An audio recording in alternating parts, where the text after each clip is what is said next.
Welcome to Ordinary People, Extraordinary Connections, a podcast all about helping you comfortably connect with others in any situation. Hosted by Leanne and John, this podcast is proudly brought to you by Fortitude at Work. fortitudeatwork.com.au. Welcome to Ordinary People, Extraordinary Connections. I'm Leanne. And I'm still John. You're still John. I am. And we're back in this beautiful recording studio, Johnny. We're a bit spoilt. We are. That's because we're special. Oh, I think we are. Yes. I think we are. And I'm really enjoying the quality of this. It's just lovely, isn't it? It is. It's relaxing. I think that's a bit of a lesson, really. Sometimes if you want to get something done and it never seems to happen, you probably have to put yourself in a different environment. Yeah, I was actually talking to someone about that this morning. I have these people I have cuppers with, my cuppa. Yes, I know you clan. hear them. Yeah, that's it. They're not all women, men and women. But I was talking to Roger actually today, and we were talking about how people leave to go on holidays, where the holiday destination can be exactly like where they were at home, but they're just being in a different environment allows you to let go of some stuff that you had at home. Yeah. I think that's certainly working here in this case, because we really focus once we're here and we do. We get chatting, don't we? I love it. And he walks the Camino walk, so and he told me he has to go the other side of the world to find that the way to be present in the moment. Well, how lucky we can come to the Grove Studios just up the road from where we are. Only 12 short minutes away. That's right. We're very fortunate. Yeah. Okay, so last week we talked about stress, and I guess that's a really good lead-in to talk about today's topic, which is counselling or going to see a counsellor. Yeah. And I was very keen to address this topic because when I'm out talking small business and well-being, I'm quite often asked about counsellors, and I'm quite often asked about should I go and see one or what's it like, or people tell me that they don't want to see a counsellor, they're afraid to see a counsellor. So really, I guess what I'm hoping this episode is that we can just lay it all on the table. Yeah. Is that okay? Sounds good. And given that you are actually a counsellor, aren't you? On occasion, yes. Yes. I'm going to take this opportunity to really grill you today. Excellent. And we're going to hear it from the horse's mouth. But maybe first, just quickly, can you tell us a little bit about your counselling experience so that people can rest assured that you're coming from a place of knowledge and a lot of experience in talking to people, aren't you? I don't think I'm dangerous. I've been doing it for... No, I don't think you're dangerous. No, I do my best to not be dangerous. I've been doing it for, around 20 years now, with a lot of experience with crisis centre and relationship counselling, couples. And, you've done quite a lot of face-to-face counselling, haven't you? Yeah, I've been doing a lot of that, a lot of crisis and loss and grief, suicide intervention and bereavement, that sort of stuff. So I've been around and present to a lot of pain over the years. Yeah, you have, haven't you? Yeah, which I've cared for myself during that process, but found it very, very rewarding. It's wonderful. And you've done like both telephone counselling and face-to-face, like people come in and see you and sit down and have a session. Is that what you would call it? Would you call we it have a session. Yeah, we have a session. And we have and Skype as well. So. Oh, yeah, and Skype as well, yeah. So great. So I guess, you've been a counsellor and I've seen lots of counsellors. There you go. Hey, between us. Yeah, we have. And there's probably first off, maybe defining the difference between a counsellor and a psychologist and psychiatrist. Yeah, great. Can you do that for us? Not particularly well, and only because I see the value in all three. Is all about connection and about someone holding space for someone. Different levels of expertise and different levels of academic credentials and their qualifications, I guess. That's it. But what I have noticed over the years is that the relationship itself is the most important thing. So you can have a terrible relationship with a psychologist and a wonderful relationship with a counsellor, or a terrible one with a counsellor and a great one with a psychiatrist. Yeah. And of course some have the ability to organise some referrals and chemical help with medications and things like that. Yeah. But counselling, if you like, is all about providing a space for someone to feel safe and comfortable to express how they're feeling and where they're at, and to find their way, if you like. And do you think that, broadly speaking, that counsellors tend to also be well connected in the community? So it's been my experience, they tend to be quite tapped into what's going on in the community, and they might be able to refer people to community services as well, or, like maybe know about a men's shed that's happening, or other, like a anger management program, or they seem to have a bit of an awareness of other support programs that might be going on. And they tend to be a little bit less expensive as well. And they have a great network, as you say. Yeah. I think you're right. I think they're maybe more available, more approachable, and more less less. Yeah, and I guess psychiatrists are able to prescribe medications and whatnot. That's a major difference, isn't it? They really come from a medical or a doctor type background. Yeah. A psychologist would have a psych degree, and you might typically find them working in all different sectors. So they might be a clinical psychologist, which is doing, sessions. Yep. They might be working in corporate world as a corporate psych. Yep. They might be doing a range of education things. system. Yeah, in the education system. Yeah. They might even work in advertising and marketing, consumer behaviour. Yep. Whereas a counsellor really is somebody who is doing a lot of that one-on-one listening. Then it might not be as diverse in industry. It really is about meeting with people. Yeah, it is. And listening and being present to them, right? So, perhaps it's a good question to start with is, why do you think people go and see counsellors?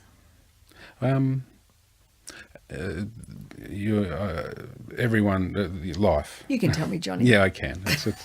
It's almost about to come out. It's just us, honey, and a few. 7 listeners. Couple of people. So, okay. All right. So, why? Yeah, why? Okay. Well, I can only speak from my experience personally, as someone who has gone to a counsellor, and also someone who has been present to people as well. It's usually someone gets to a point in their lives where they feel stuck, or they feel like they're arguing with themselves internally. They don't feel good enough. They don't feel like they have achieved what they want to achieve. They're not feeling safe and not on track. They're lost, that sort of thing. And that's pretty much every human being on the planet at different times in their lives. That's true. And traditionally, I'm guessing over the ages, you had friends and family. Yeah. And that friends and family would be the ones that you would vent to, the ones that you would be your sounding board. Yeah, but we don't have that really close, not always, do we, that whole nuclear family thing nowadays. Yeah, and that's shifted over the years. So things, services like telephone crisis support and online services and chat services are growing, probably because of that disconnection from that's the family. A good point. So having people will talk about, they had that teacher or that auntie or their mother or their sister, someone that they used to feel close to, and they were the ones that they felt safe to be vulnerable with. Yeah. And if that's less, then you sort of run out of resources. You go, okay, maybe I'll go and see a counsellor. Yeah. Okay. Well, I know when I'm talking about well-being in the small business sector, and I recount my story and my challenges that I had, particularly in those last couple of years with Billy Goat Soap, one of the key indicators for me that I needed to go and see somebody was when I had a bad day, and I'd say to myself, oh, it's just a bad day, you'll be okay. And then the next day was a bad day. And then the next day was a bad day. And then suddenly I had a week that was bad. And then that week became the fortnight, and the fortnight became a month. Yeah. So when I had like a month of bad days, or you were there, but when I had like a month of bad days, that was kind of like an indicator that I probably need to address it. Would have been exhausting as well. Yeah, that's a very good descriptor. It was exhausting. And I think you're kind of fighting against yourself, I think, because you don't really want to admit. And that raises the next question. Do you think there's a stigma around, going, okay, well, I need to go and see a counsellor? Yes, there's a stigma around anyone feeling vulnerable or expressing their vulnerability to the world, and suggesting or saying or showing that I need help, and which is a public display of feeling not good enough. So yeah. And really, even before you get to the public part, we really you have to admit to yourself, don't you? Because if you don't go and see a counsellor when perhaps you need to, but you don't go and see a counsellor, it's kind of like kidding yourself. Well, you're keeping a lid on it. Yeah, well, you're holding it in, right? So you're going, I'm okay. There's nothing wrong with me. It'll be all right. Everything's going to turn out okay. But you end up stuck in a cycle of it not being okay. Yeah. And you'd really like someone or something to say, oh, it's easy. Just do it this way. Yeah. And usually, and a lot of times, you can come up with that stuff yourself, right? If you're being present to yourself, if you're actually allowing yourself to go for a walk on the beach or out in the bush, or you spend a bit of time just with yourself. Often people will have those moments where they go, I'm going to stop thinking that way. I'm going to start thinking this way. It doesn't work for me anymore. So you can actually be your own counsellor. Yeah, you can. But I always remember Mum used to say to me years ago when I would have, a furrowed brow, Mum would say to me, a problem shared is a problem halved. Yeah. And sometimes you just need that other person. They don't have to answer or solve anything, do they? No. They just have to listen. Yeah, and that's the basis of Carl Rogers' person-centered counselling. Yeah. Is that as a counsellor, you actually you start the relationship with a fundamental belief that person has the resources within to find their way. You trust the client completely. You're not in the business of fixing them like a doctor would go in and do a surgery, or a physiotherapist would work a muscle. You actually provide a space where someone finds their own way. Yeah. And as a counsellor, you get out of the way of that, and you provide this environment that allows them to find their way. And as you were saying earlier, when you have that day turns into a week and turns into a month, even trusting that process, you decided that I don't want to do this anymore. I'm exhausted. I'm tired. Yes. Something needs to change. Yes. And I'm not sure what that is, but I'm going to go start looking now. Yes. And I think that's a really critical point to raise in my journey, because people who know us, who know you and I, and then hear me tell my story about, my struggles with my mental health with Billy Goat. I've had people say to me before, but you're married to a counsellor? So didn't he just tell you had to go and see someone, or didn't he just help you, or didn't he get you through?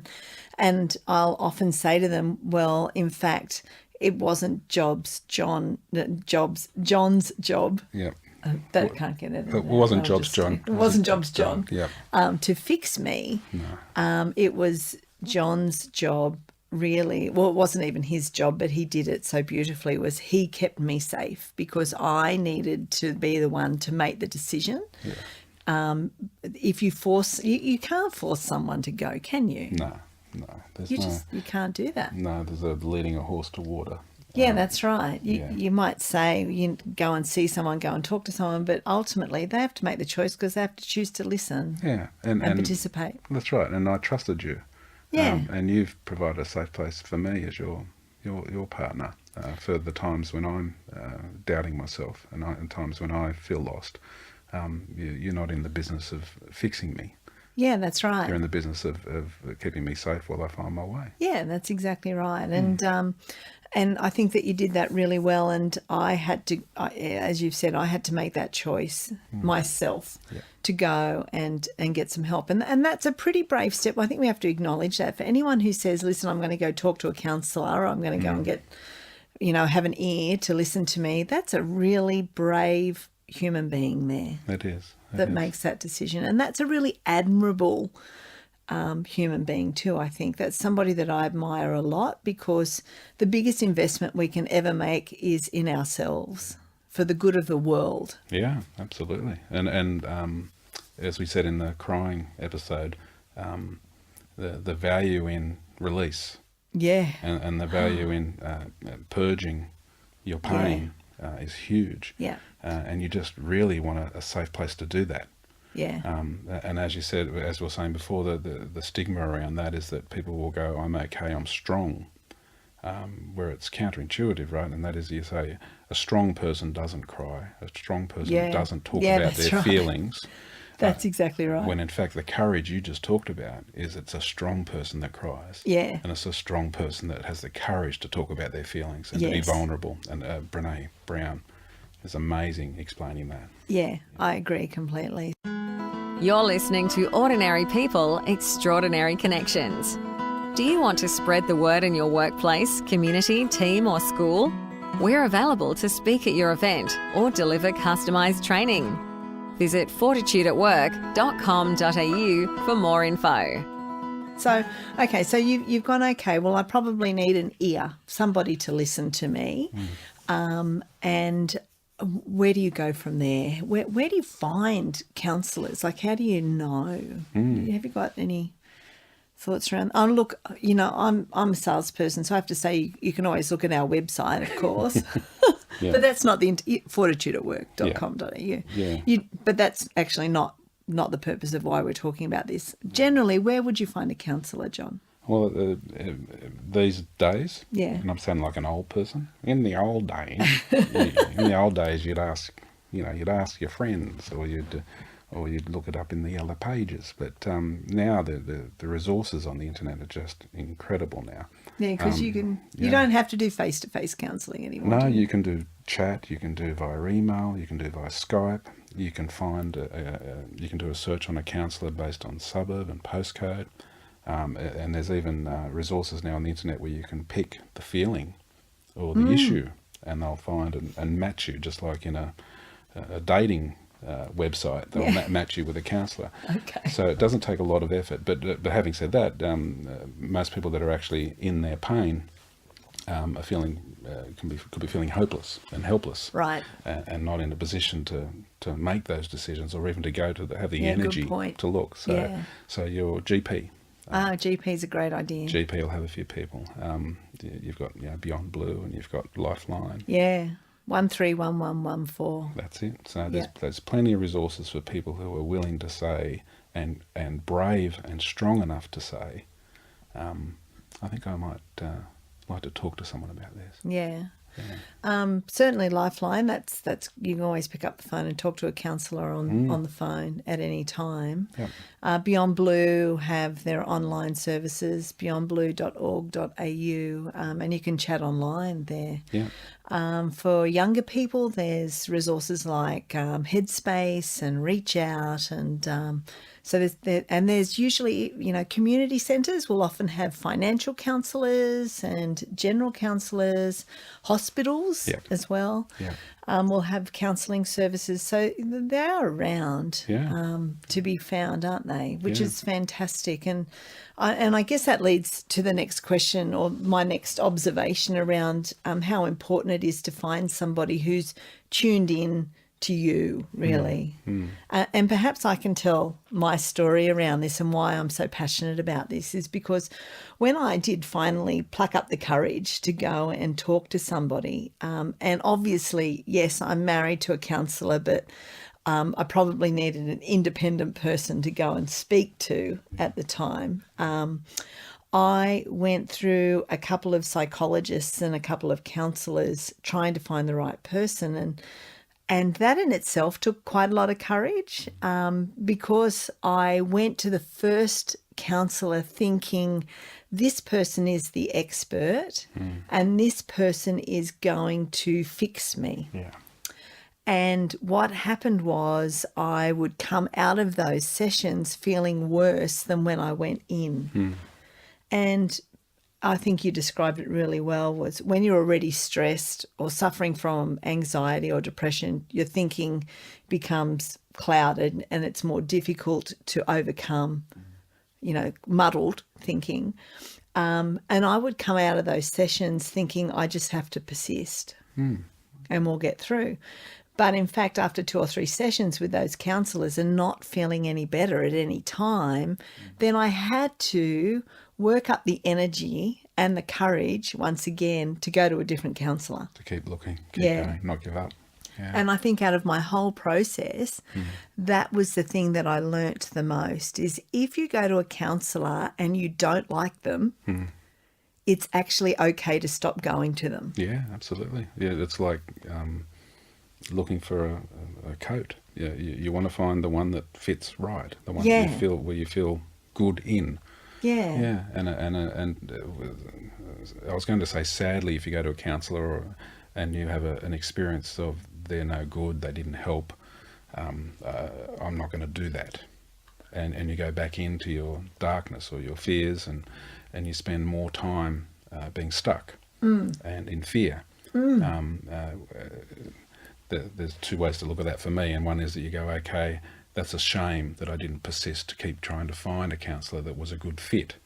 Or, because I carry on, I go, well, that was actually a natural next best step. So even your steps of going, that didn't fit, do I have the courage to do this again? Yeah. I'm going to do that. That was actually part of your journey. Yeah. And so, strangely, I trust the bad counsellors. Yeah, yeah. Look, I learned something from that, because I remember initially coming out of those first couple of meetings with the various counsellors thinking, oh my goodness, I must be really bad because I still feel really bad, and this person can't make me feel any better.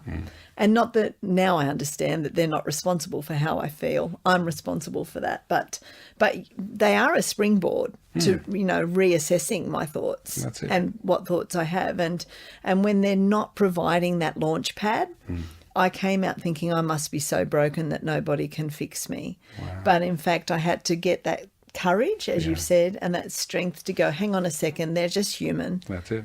And I'm not clicking with this person. And that's not to say that they're a bad counsellor. No. They may have clients that they're full, busy. Yeah, they're perfect. That just wasn't the right fit for you, and the timing wasn't right. Yeah. And in fact, the timing was right in that this one didn't work. Yeah. And that was okay, and that was on time.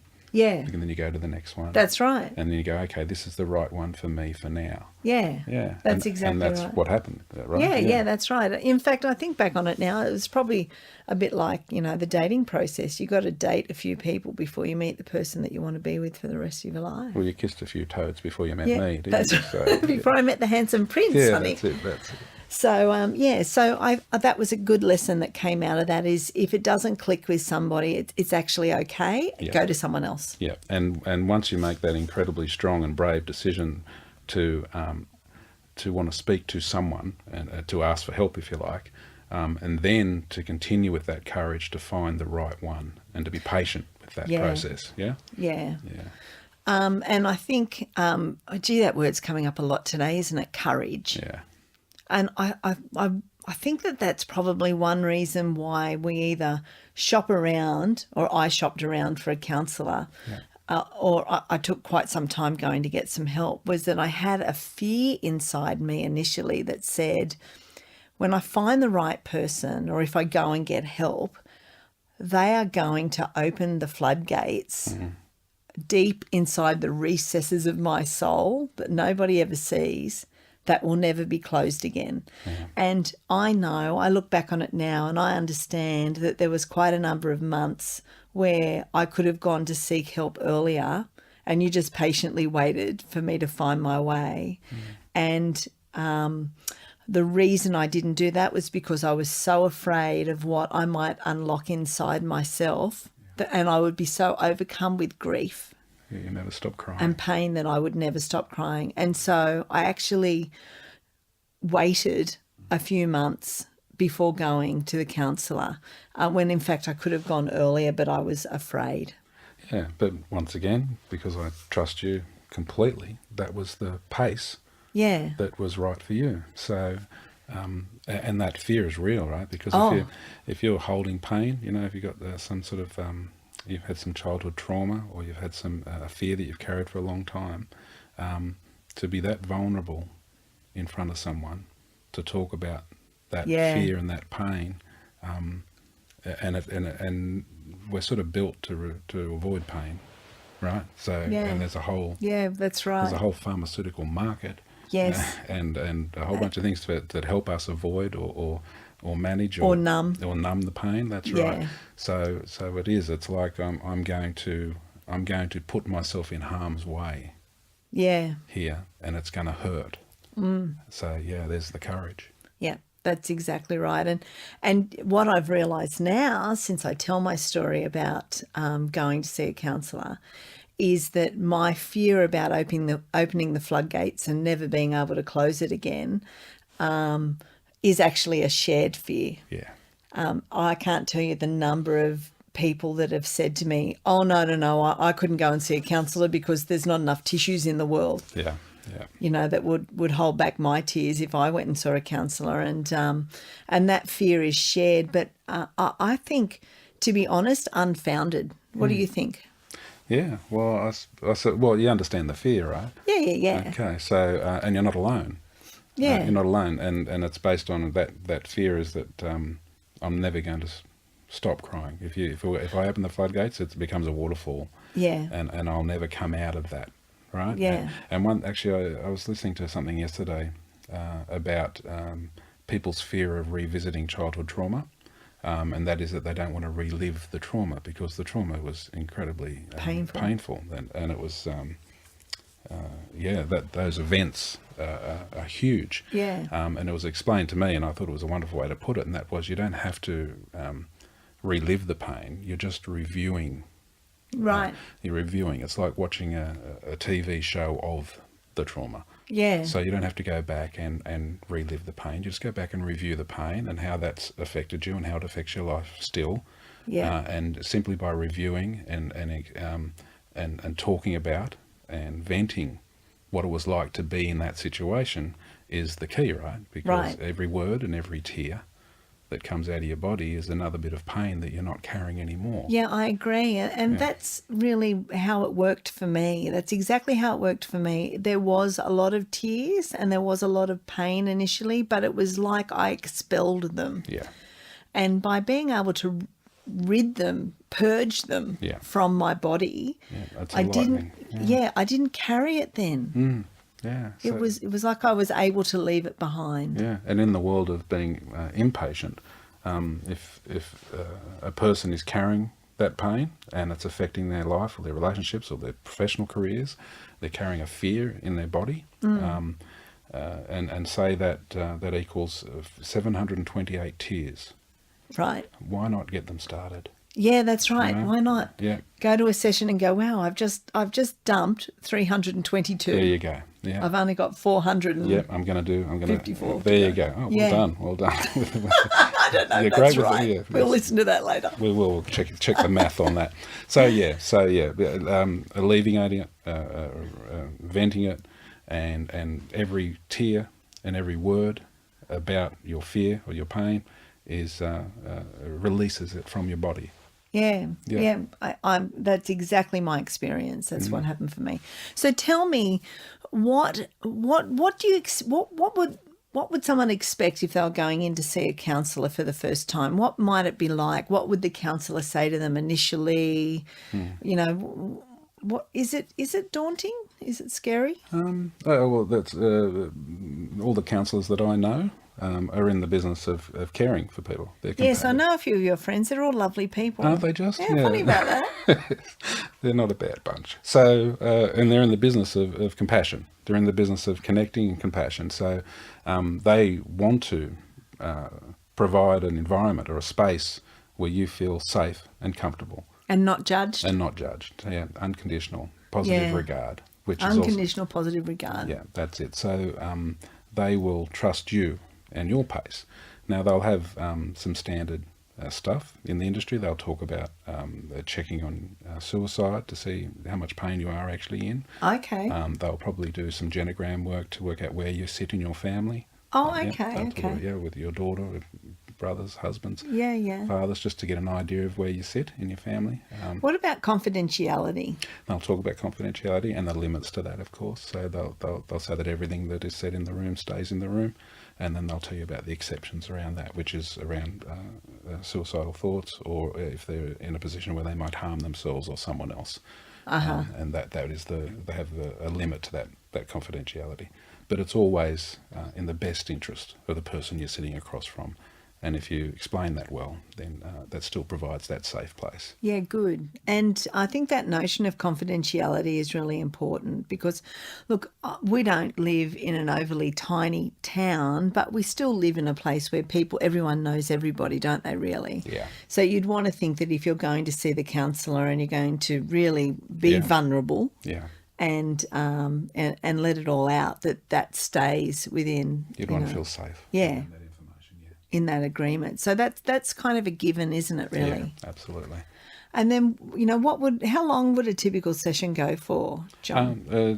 The attention span, of most people in a reasonably intensive connection or relationship, it would be under an hour, so it would be less than an hour. You wouldn't want to overwhelm either the counsellor or the client.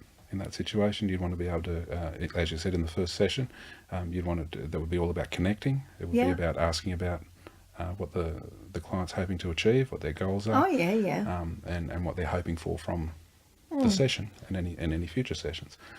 So it's really that first interview, if you like, is all about connection and setting some sort of a framework around what the client would like to achieve. Yeah.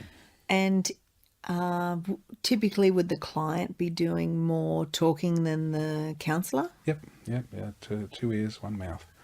So yeah, it's learning. The counsellor's learning. The counsellor's wants to.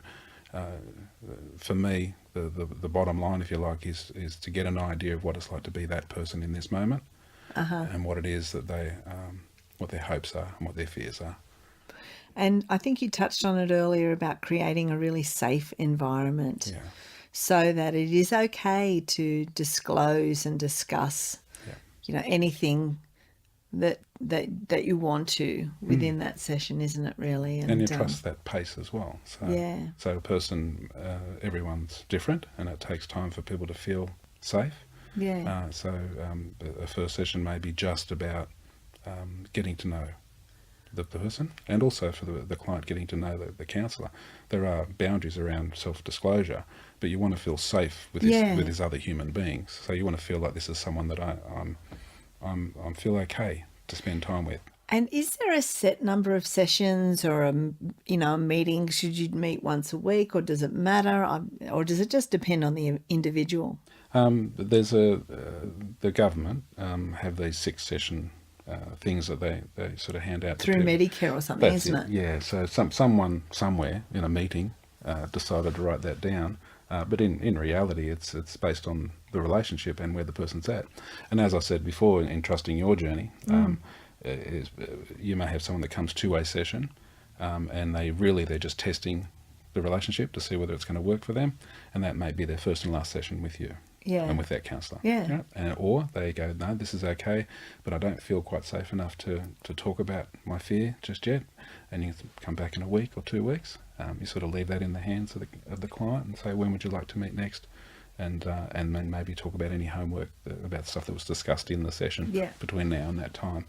And those sessions, you can go 2, 4, 6, 8. Where you trust the client. You trust the client. But there is an ending as well. Okay, there is an ending, because I found with my experience, I think I went weekly, didn't I, initially? I'm pretty sure I went weekly, and then it was fortnightly, and then it kind of dropped down to monthly, and then I actually got to the stage where I forgot that I had to go, and I had to ring and apologise because I'd forgotten an appointment, and my therapist said to me, that's actually okay, because I take that as a sign that you're feeling very good within yourself if you forget to come and see me. I actually think that's a sign of success. Yeah, so sort of counterintuitive for most businesses, because they talk about client retention. Yeah, but really, you want the opposite, don't you? Yeah, that's it. You want someone you want to be happy that they're okay and they're on their way. Yeah. And that they feel confident enough to do it on their own. Yeah. Yeah. So, and that, once again, it's how long's a piece of string, right? Yeah. So you trust them, you trust their journey. And if it becomes quite clear that they've, and I call it a livable level, I've said this, several people agree and disagree with me, but I feel like they will vent, they will offload, they will release pain. Yeah. And they may still be holding, the 300 out of the 750 tears. Yeah. And they go, that'll do me. I'll carry those tears because I can cope. I can cope with those 300 tears. And and you go, okay, so they've reached a livable level. Mm-hmm. It's been enough for now. I'll come back and maybe in a few months. Yeah, I want to talk about that in a moment. That's it. And have a check-in then. But this will do me for now. And I trust that too. Yeah, okay. Yeah. So there is an end point. It's not about continuously coming. It's about getting to a point where that livable level. Yeah, where you're okay, I guess. And you've had livable level. I like that. Yeah, and you've had some awarenesses, some new perspectives. Yeah. You've set some goals and you've achieved them. Yeah, You're feeling better about yourself, less doubt, less fear. Terrific. Yeah, that's great. And increased confidence. Great. I know for me, I kind of think about my well-being or my mental health nowadays as needing, a bit of a service every now and again. So when my car, for example, runs a bit rough, which isn't often, is it, Johnny? No. if it was serviced regularly and on time. Well, that's the point I'm making, I guess, is when my car runs a bit rough, I do know that it needs to go in for a service and a checkup. Yeah. And I've got to the stage now where I think I'm quite mindful of where I'm running a bit rough. Yeah. And I noticed that if I'm a bit rough and I'm a bit shaky, I probably need to go for a bit of a tune-up or a checkup, and I make an appointment to go back and see my counsellor. Yeah, and you said that in an interview recently on that, what was that TV show you're on? Entrepreneurs. Yeah, I was talking about brushing your teeth there on that one. Yeah. So that metaphor was that it's it's an investment in self. I use the example of I genuinely hate going to the dentist, so I would much rather brush my teeth twice a day. That's it. And stay away from the dentist. And it's the same kind of analogy. I'd much rather make that a forward investment. Yep. In my mental health. And I guess when it comes to seeing the things I do on a day-to-day basis would be, going for a walk, for example. That's an investment on a daily basis in my mental health. But like my car, if my car's shuddering and then I'm shuddering a bit, if I notice that bad day's now creeped in to a bad week, I think I'm quite in tune with myself nowadays to go, time to go for a service. Yeah, and that's the checkup. That's the clue, isn't it? Right. So you're feeling something a bit out of kilter. Yeah. And I think, I need a tune-up. Yeah, tune-up. And Brene Brown once again famously said, only see therapists that see therapists. Yeah. So I received supervision. That's right. Okay. Yeah, we should mention that because what do you do with all those stories and all that emotional baggage, I guess, that gets shared with you in sessions? Where does that go? Well, it's as I said before, it's incredibly rewarding to be present to that, but it can also be a little taxing. Yeah. So self-care is so important. So I just like you, I look out for. I'm a witness to me. I watch me. You get a bit meta. That's it. Well, that's a bit technical, isn't it, Johnny? There you go. Yeah, but if I notice that I'm my attention span is less, or my patience is less, or I'm physically or emotionally tired, or or I start to be affected by things, I go, there's all my clues that it's time for me to go and have my own venting. Yeah. Okay, and my own release. And I go and do that, and once again, the investment in me is so important. Yeah, and in fact, you're required to have supervision, aren't you? Professional supervision as part of the role of a counsellor. So that's got to be so important. That's great. But I also have personal supervision for my personal life. So I'll have professional supervision where we talk about how I'm going and where I'm going with my clients. Yeah. But I'll also have personal supervision where I see a counsellor myself just to see how I'm going as a human being. Yeah. Same for me. And I think it's so important. And I'm so happy that we've actually made an episode to talk about this, because I think it gives people a bit of insight into what it's like to go and see a counsellor, and it may not in fact be as daunting as you might think at first, and it's worth shopping around. It is. Yep, worth shopping around, and then you decide how long you need to go or not go, and then go for a checkup every now and again when you find a counsellor that you like going to. So, and if you're in the business of being present to others, if you're in the business of caring for others, you're a compassionate person. Yeah. The key always is I need to care for me first. I'm no good to anyone until I'm good to me. Yeah. So investment in me is to the great benefit of everyone else around you. That's it. Yeah, it's a great step. Well, what a beautiful way to end this episode, Johnny.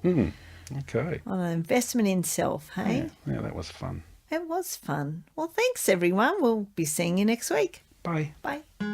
Thanks for listening to Ordinary People, Extraordinary Connections with Leanne and John. Connect with us via Facebook at Fortitude at Work. We'd love to hear your thoughts.